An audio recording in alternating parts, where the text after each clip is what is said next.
No.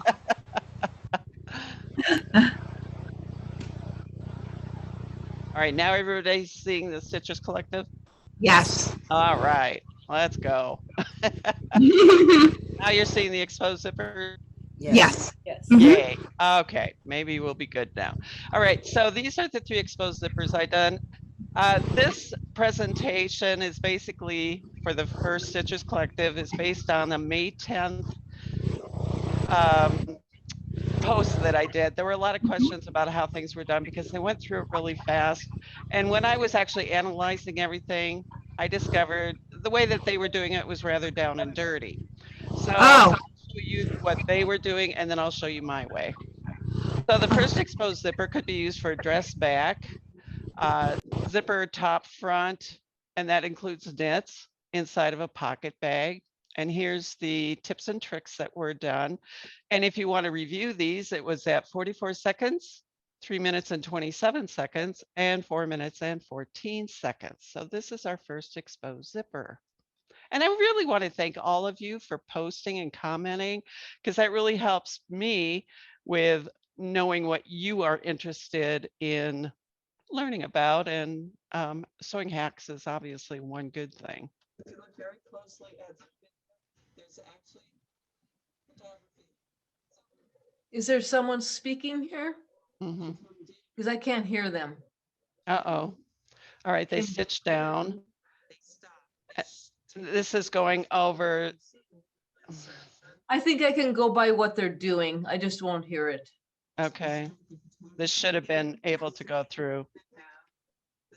So what I was basically discussing was how things were done in that video. So they stitched across, they stopped with the needle in, and they stopped with the zipper, or excuse me, the needle in, took the zipper foot off. So when you see all of that in the photography in that first video at 55 seconds, there's a little trick photography, and they were stopping and taking off the zipper foot to doing things.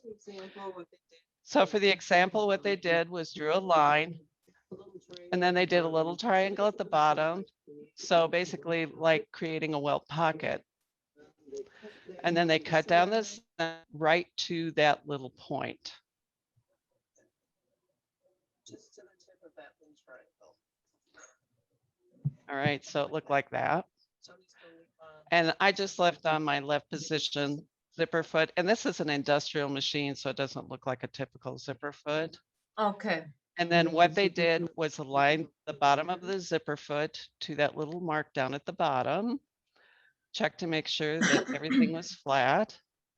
And then they sunk the needle in, aligning the cut edge with the edge of the zipper tape. And the zipper's right side down. And then they just went from the top all the way down.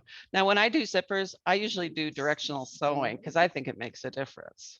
And they're using that tape as a guide and stitching down. When you mean directional sewing, what do you mean by that? I'll discuss that later. Just hold your questions, please. Yeah. Oh, thanks. okay. Thank you. Good question, though. So when they got to that point down at the bottom, they sunk their needle in and they removed their presser foot so that all was left was the needle. They raised the bar, needle bar, basically, flipped back the zipper tape, and then they took a sharp little scissors and clipped in. But because the foot is still on, it makes it a little more difficult when we do it.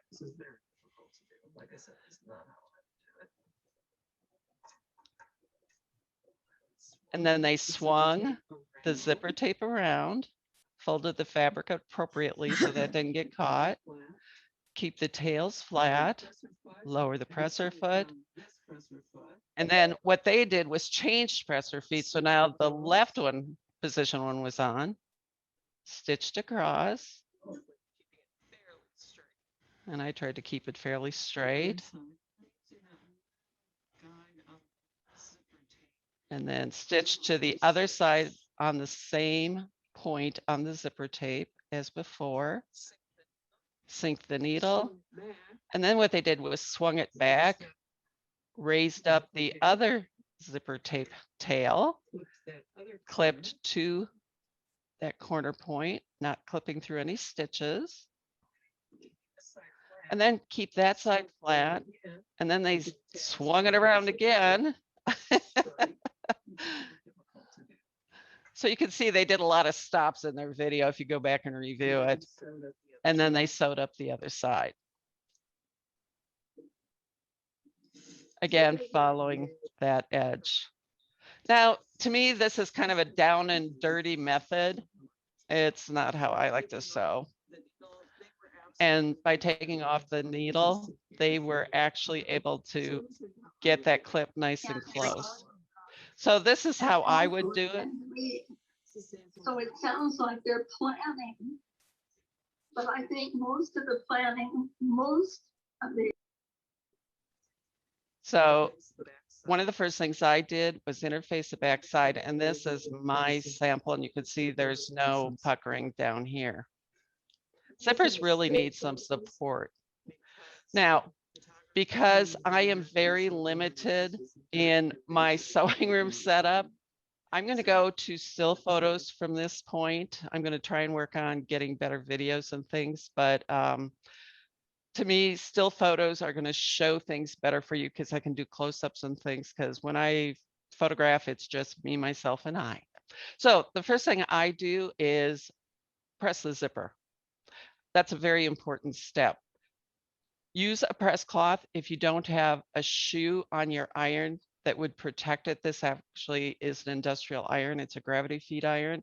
And this shoe I put on because it's basically like a press cloth. It's got a Teflon bottom. Whoop. Now, you'll notice on your zipper tape that you have 2 guidelines. You also actually have a third if you want to go all the way out.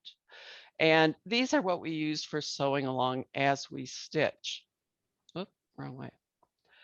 So what I did was chose which one I wanted to use, marked the bottom of the zipper tape where I need to stop. And you'll notice it's a little bit below, maybe 1/8 of an inch below where that stop is, because you definitely don't want your needle hitting that metal stop.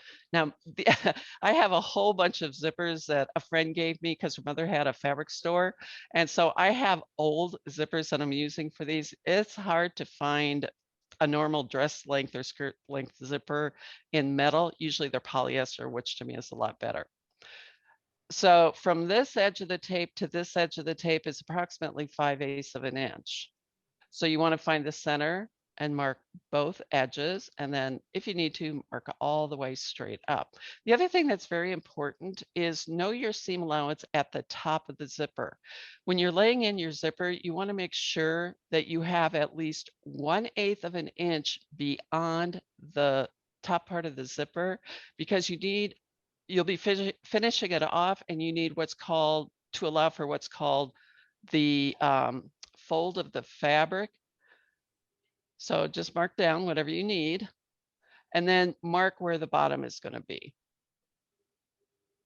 And I just used for this purpose a little pencil mark. I'm using pencils and pens so that you can see it better on camera. Normally I would use a tailor's chalk. And then mark up 1/2 inch and draw that little triangle.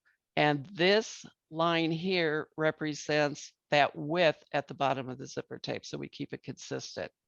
The other thing I like to do besides interfacing, here's another little tip that they did not do. I like to reinforce that stitching, because when you go to clip that, you're clipping on a 45-degree angle on the fabric most times, and that's going to present a very weak point at those corners. So they need to be reinforced. Next, we'll do like they did, cut down the center to the tip of that little triangle. And you'll notice this is really like doing a welt pocket, very much the same. Now take and place your zipper right side down, and you can see the zipper tape. The right side of the zipper tape is along the left cut edge. And then sink your pin into where that mark is on your tape. And that mark should be exactly where that corner point is on your reinforced stitching. If you need to, pin. When you're first starting out, pin. It just keeps everything together. You could also use basting glue, but at this point I still prefer pins. Put on your zipper foot, And again, this is industrial, so I only have the left one on here. And then stitch down that line, removing the pins as you go until you get to that first corner point. Sink your needle right at that point. And I actually sink my needle and then I remove my pin because I've got the pin just, as you can see, slightly below that mark. Then raise your presser foot. And one of my favorite sewing tools of all times is a tweezer that has a serrated edge. I think it's got a special name. We go to this show and actually they have medical devices, so you can get really sharp little scissors and all kinds of things. So this has little teeth on it and I can grab anything with this little pair of tweezers. I need to get a couple more pair. So lift the zipper tape, needle sunk in, take a very sharp pointed scissors and clip right to that point, but not through the stitching. And then you're going to turn. So raise the presser foot, turn the fabric. So now the fabric is going to the left, the zipper is going to the left, and this side that has yet to be stitched remains to the right. And so straight across to the other side to the exact same point. That's why it's best to mark it, because then you get exactly to that point. When you're to that point, stop, double check, raise your presser foot, and you can see whether or not you're smack dab in that corner. Then you're going to raise the presser foot, clip into that corner again, just like you did the other one. Make sure you don't go through the stitching. Turn the fabric to the left and then swing it back around to the front so that the right side of the zipper tape is now to that other edge that was cut. And again, put some pins if you need to. And then just stitch up the other side of the zipper tape, removing the pins as you go. And when you get to the top, if your zipper isn't longer than what you're working with as far as your fabric, then go ahead and open up that zipper. It just helps with the sewing so you get a nice straight edge.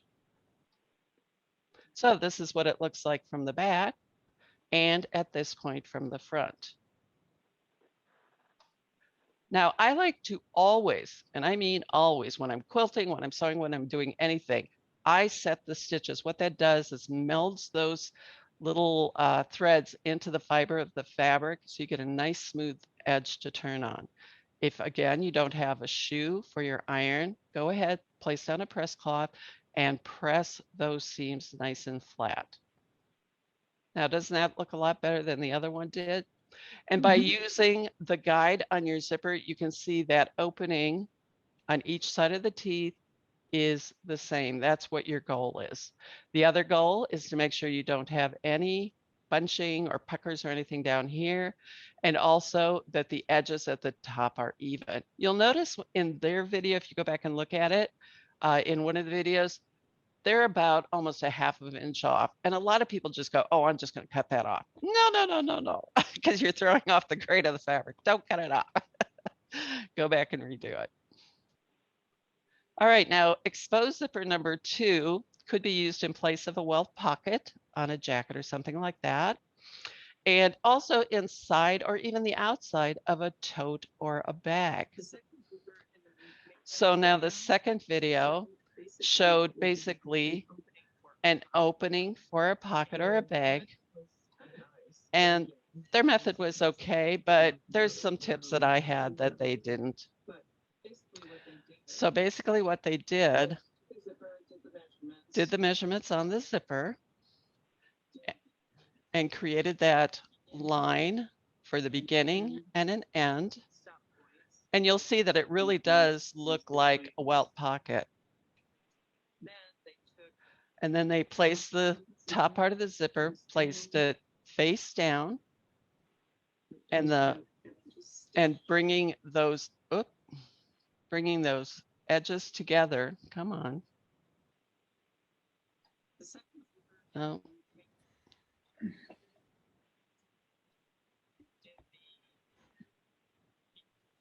So beginning and end.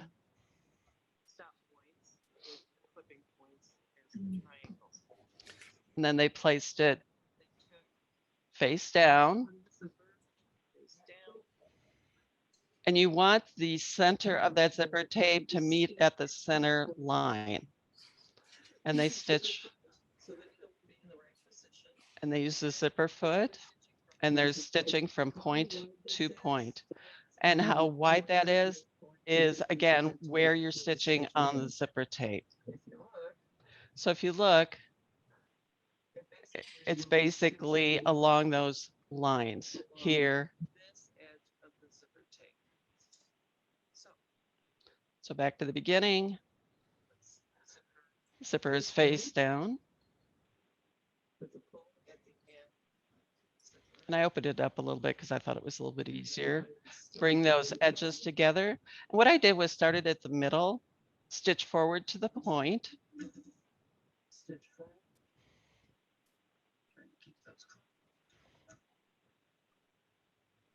was a little bit difficult to keep those closed. I'll show you what I did when I go through the slides. So stitch to the point, stitch back again to the other side. And I'm hitting the same mark on the tape, and then stitch to the center, raise the presser foot, and clip the threads. I like to clip the threads as I go. It keeps my work tidy.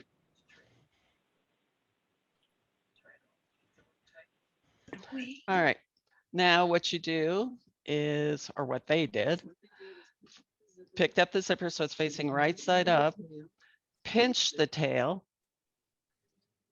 went to the other side, and then basically just flipped it over. So now the zipper stop is just going to be on the outside of that other marking. And again, the center of the tail to the center of the work. Now, normally I would switch to the other side zipper foot, but since I don't have that, I just flipped it over. Can they see you? Oh, I don't know. And then again, stitch from the center forward. Again, right to that mark, back stitch.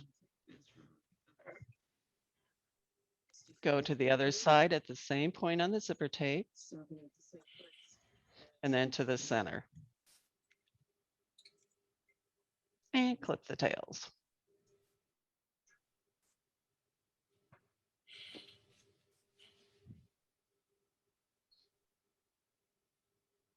If you saw how I was doing this, I had a tripod in the middle of my legs trying to film this. All right, so now when you open it up, you're going to clip right down the middle. And I like to start in the middle, do a little snip, and then cut along that line to just the triangle. Now you'll notice no interfacing. And I think that's, again, another important step. And what they did at this point was flip back the tails and trimmed to the corner. And do that for both sides.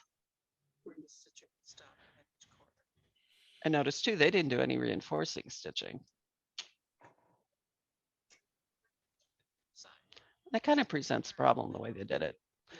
And then do it for the other side. And then what they did was just tucked in the tails, tucked back the seam allowance along the line, and then they just held it in place and stitched. They started out with a back stitch, folded along that edge, and then laid it along the zipper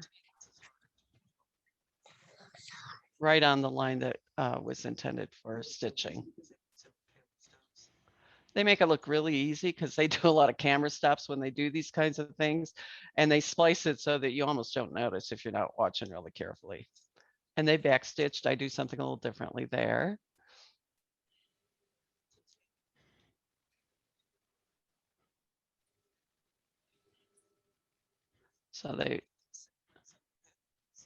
So fold back, laid along the zipper tape along the Don't line. have that type of machine.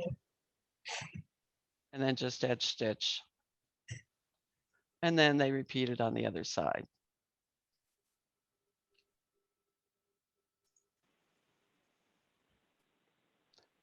And those corners, because they're not reinforced, it was a little bit difficult to get that tucked into place.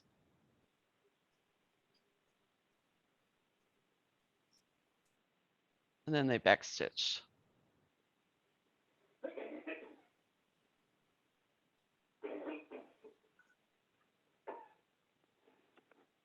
So not the prettiest. Again, that's kind of the down and dirty method. So now let me show you how I do it. So the first thing I do is find where I'm going to be placing that zipper. And I press the zipper, get the interfacing, mark the ends of the zipper. And then I fold the fabric in half so the pins are sticking out, and I press between those pins so I know exactly where it's going to go. Now you'll notice that this fabric is on the bias. It could be printed or it could actually be on the bias. And I want that zipper to be placed right at the same spot on that plaid fabric. Then I mark the ends, folded the interfacing in half. And when I do this, I allow at least an inch on each side of the zipper and on each end. Sometimes I allow more depending on what it's going to be for. And you can see, and I like Easy Knit. It's a Stacy product.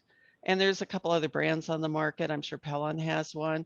I just find it's a really great product because it doesn't show through. It doesn't add a lot of weight, but it adds just a really nice hand and stability. Place the pins, and I used Taylor's chalk here to mark the ends, and you can see where the zipper is going to go. And then, like before, I like to mark where I'm going to be stitching. And this is an older zipper. You could tell just by how these coils are, they're metal. And the tape these days is a little woven a little differently. So there's some different kinds of marks, but I think these are kind of fun to use. And then I decided how wide it was going to be.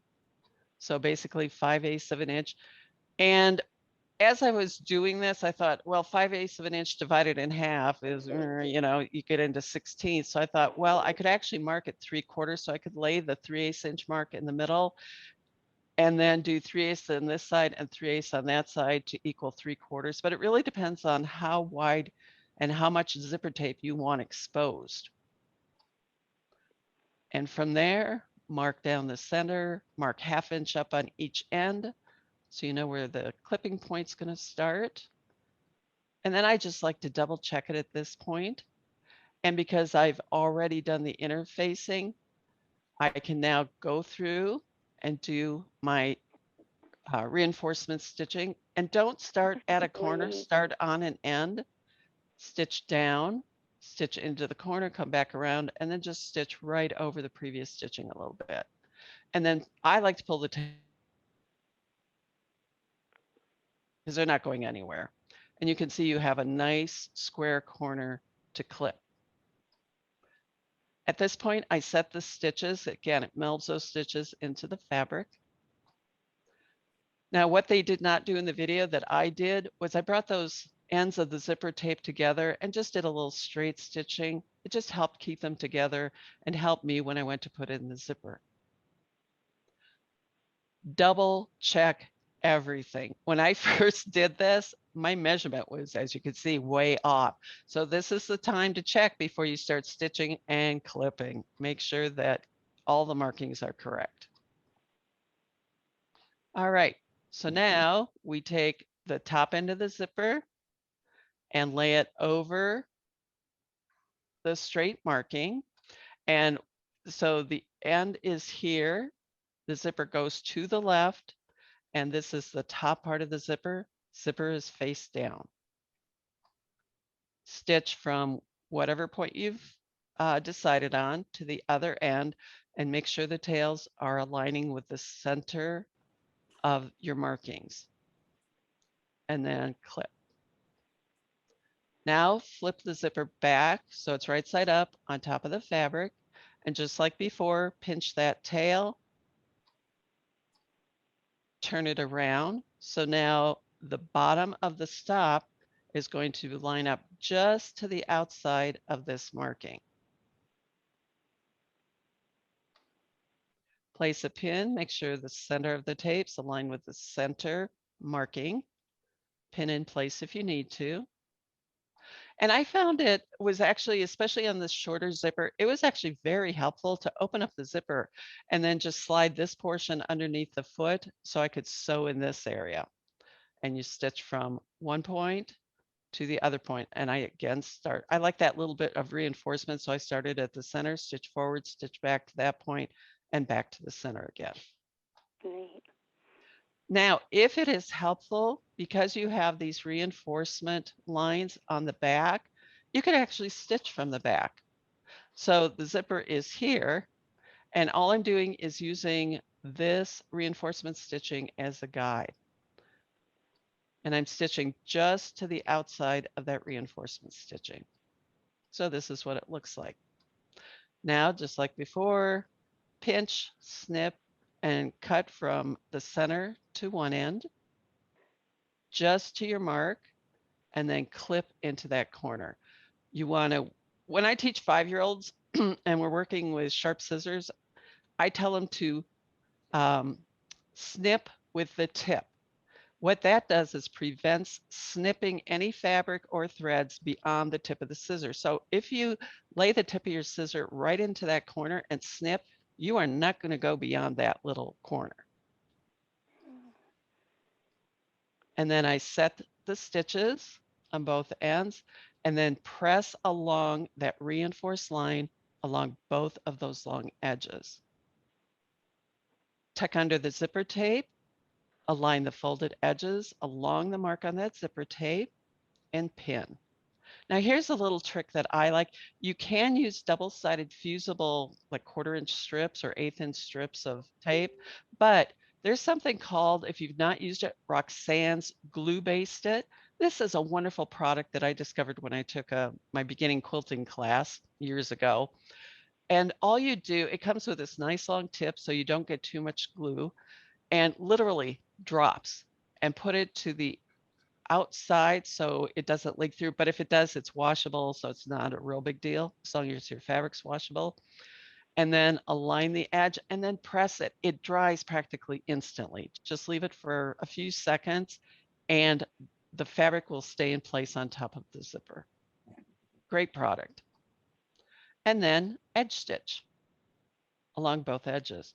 You could backstitch. You could also stitch along each edge if you wanted to. I personally like to pull my tails to the back and trim them. Now, there's yet a third way, but I'm going to save that for another time because I'm trying to keep time limits here. So exposed zipper 3 is a combination of the previous two techniques. Again, it could be used for a dress back zipper, a top front, even in a knit, inside of a bag pocket, inside or outside.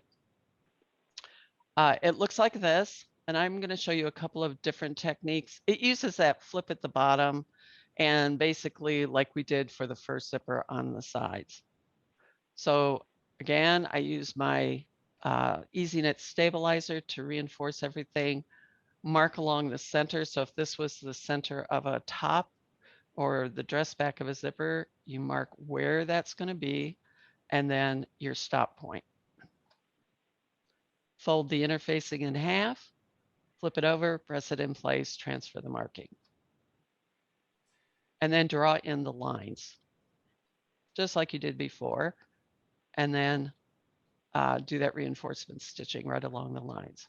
You want to make sure when you're doing these lines that they're absolutely parallel and evenly spaced from that center line. Very important. Then at the bottom, place the zipper face side down. The stop is here. Pin at that corner point and the other corner point. And to double check it, I flip the fabric back to make sure that the stop is just about 1/8 of an inch outside of that reinforcement stitching at the bottom. And like before, I like to stitch from the reverse side. So the zipper is actually laying underneath here, and I stitch just to the outside of that reinforcement stitching, stitching forward, back to the other corner point and forward. And that's what it looks like. And then flip the zipper right side up. Clip down the center mark to that point. And then from the right side, I like to see what I'm doing. So I flip the tail back on one side, snip with the tip to that corner point and repeat for the other corner point. So this is what it looks like at this point. Now the zipper gets flipped up. And here's what it looks like from the underside. And now the edges get pressed back. You can barely see it here, but there's the guideline of the reinforcement stitching. And that gets pressed, and you want that reinforcement stitching just to the inside of the fold. Want to make sure it's nicely pressed along both edges and lay the zipper down, excuse me, and then flip it so the fabric's right side up and lay those edges right along that zipper tape, keeping the same width from the center to each side. Now, there's a couple different ways that you can do this. You can certainly edge stitch, but if you don't like that edge stitching, sometimes you want a little bit more, not such a casual look that edge stitching or top stitching can provide. So what I do is actually lay that guideline to the reinforcement stitching to the guideline of the tape. I start off the tape a little bit, come into the corner, open up that fold, and then stitch just to the inside of that reinforcement stitching. And all along, I'm double checking to make sure that reinforcement stitching aligns to the guide on the tape. And you can see here where the needle hits just to the inside. That way you'll make sure you're straight stitching, and also that none of this reinforcement stitching is going to show to the right side when you're finished. Open up the zipper at the end and do the same thing. Now, like I said, you can certainly just put in pins, lay down the fold along the zipper tape edge, and then top stitch. So two different methods to accomplish the same thing. I like to, instead of back stitching, bring the threads to the back and tie them off. And you'll see what a nice square edge you get at the bottom. And you can see the edge stitching and where it was done just by stitching on. A little bit closer. All right, so we went through an exposed zipper. Basically a pocket zipper, exposed zipper 2, and exposed zipper 3.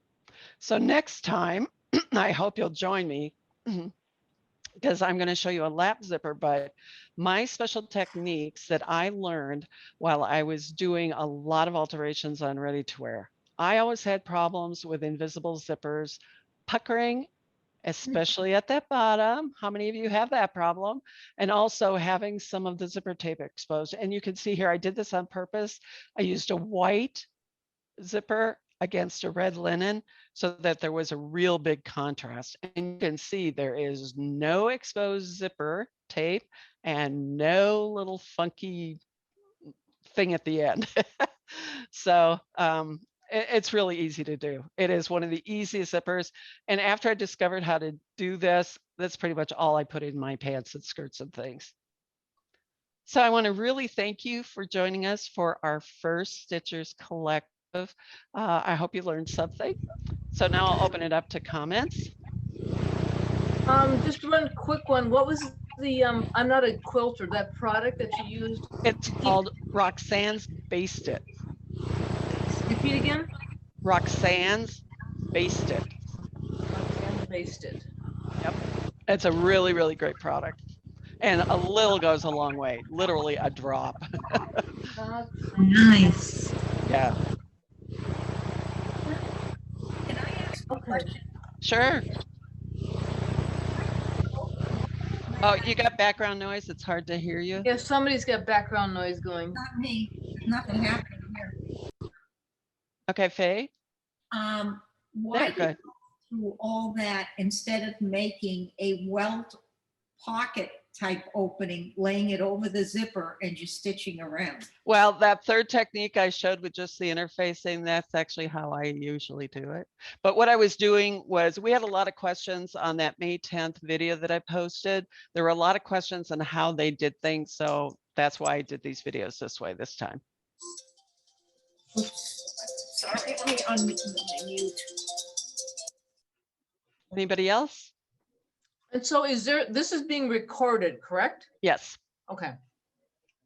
And if you'd like, what I can do is create a PowerPoint PDF.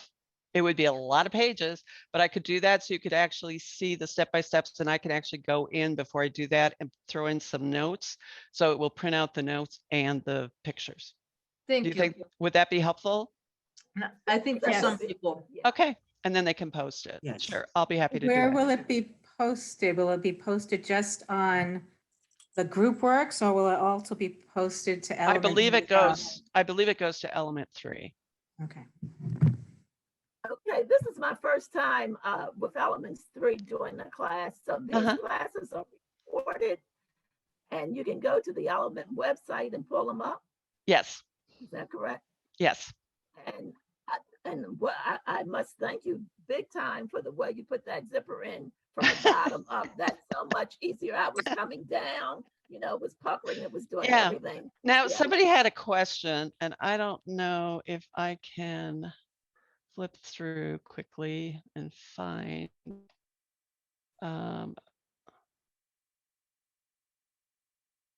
It's hard to tell because this is fused, but I was talking about directional stitching.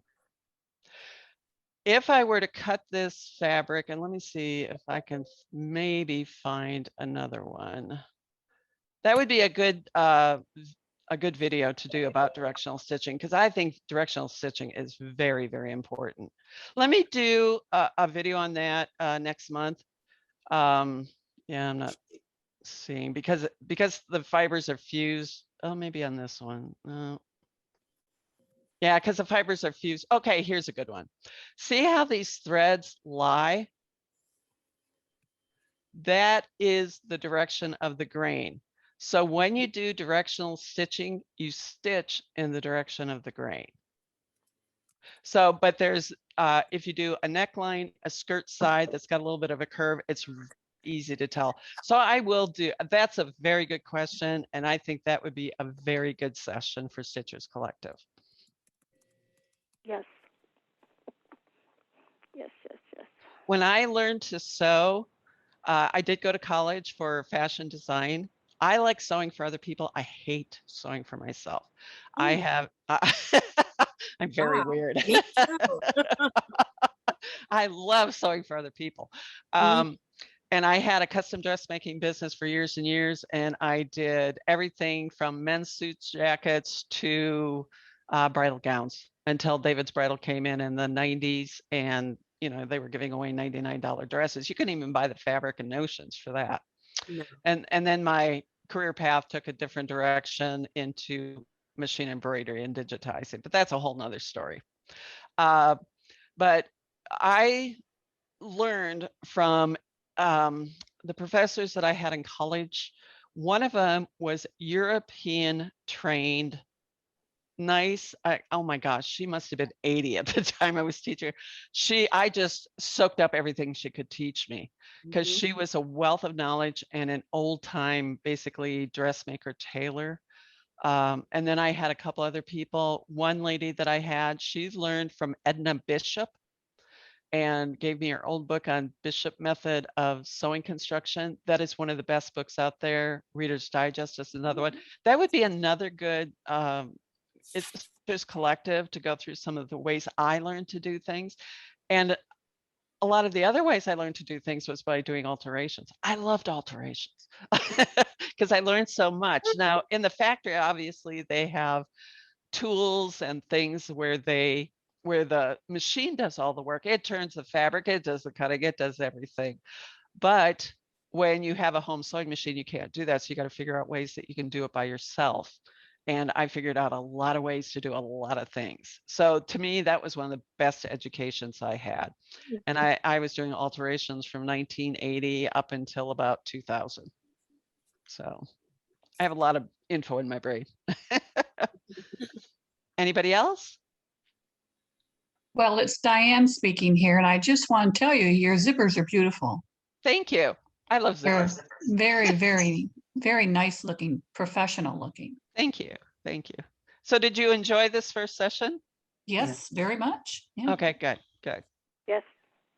I want you to learn something, hopefully be a little bit entertained. I don't know how entertaining sewing is, but I always trying to improve my skills and what I think of as my job is to help you improve yours no matter how long you've been sewing. I get from the group works thing, I get comments from people. This one lady, I'll never forget, she said, I've been sewing for 80 years and I still learned something.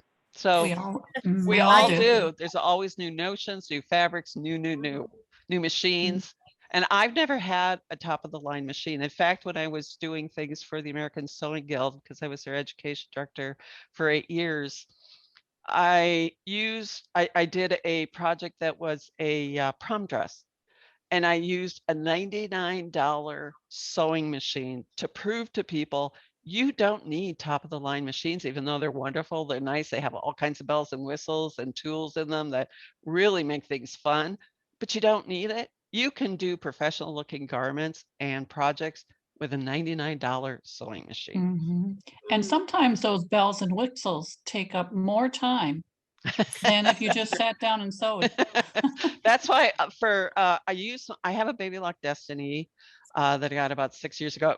It was midline by the time I got it because my Bernina that I absolutely adored literally quit working. They couldn't fix it. My heart was broken.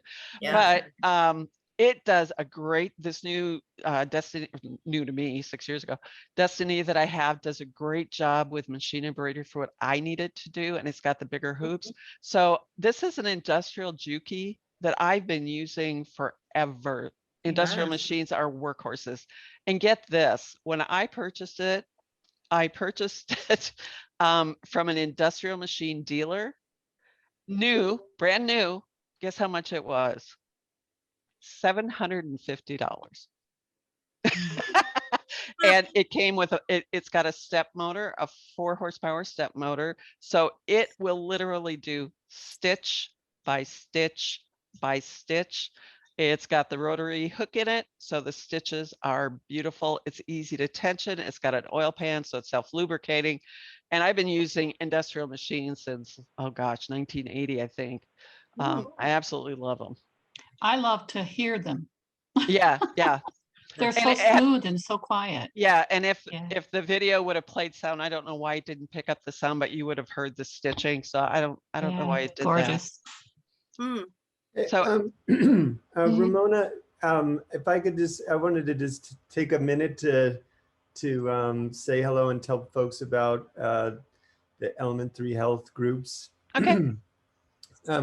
So thanks so much to everybody for attending this Stitchers Collective. I'm so glad that we're able to bring the GroupWorks community and I'm, there's probably some other folks that have come from other places, but there's been a few questions. So I just wanted to, tell you about the mission of Element 3 Health really quickly, which is to help folks get connected with, the clubs and classes that meet their interests. And, increasingly health plans see these kinds of activities as things that they want to support. Some of you might be familiar with silver sneakers, so you can think of it as the same way, same type of benefit. So it's, we're really thrilled to have Ramona teaching this class and this group, the Stitchers Collective. It's off to a great start. But you can if you have any questions, you're welcome to invite friends. And that's if anybody has any questions, I'd be happy to answer. And thank you, Spencer, for allowing Stitchers Collective to be on Elements 3 as a benefit. Yeah. All right. I was gonna say, I'm not new to Elements 3. I just wanted to say for those who are, I love it. It has really saved a few of us that I know that have been on it over COVID and have really been able to talk to people and just communicate with people. And I'm on a number of the different Element 3 classes. So for those who are new to it, I would say, please take a look at all of the classes that are offered and just enjoy, as many as you can. And I say ditto to that. Thank you. Thank you, Spencer, for making this available. Oh, well, thanks. I just found out about it a couple of months ago and I love it. Oh, good, good. So now go on Wonderful. GroupWorks and tell everybody how wonderful it was and tell them that they're missing out. All right. All right, so hopefully I'll see you next Wednesday. And I'll put on my calendar to do the directional stitching. And if you think of anything else, you can certainly email me. And- It's currently ramona.baird@groupworks.com. That's going to be changing to an Element 3 email, but it hasn't yet. So, or you can also Okay. message me through GroupWorks. All right. And is next week covering the invisible zippers? Yeah. Oh, good. Because I've been sewing for over 50 years and I still have not put one in. It's so easy. That's It what I truly hear. is easy. Oh. Great. Okay, well, thank you all, and we'll see you next week. Thank you. Bye-bye. Bye. Okay.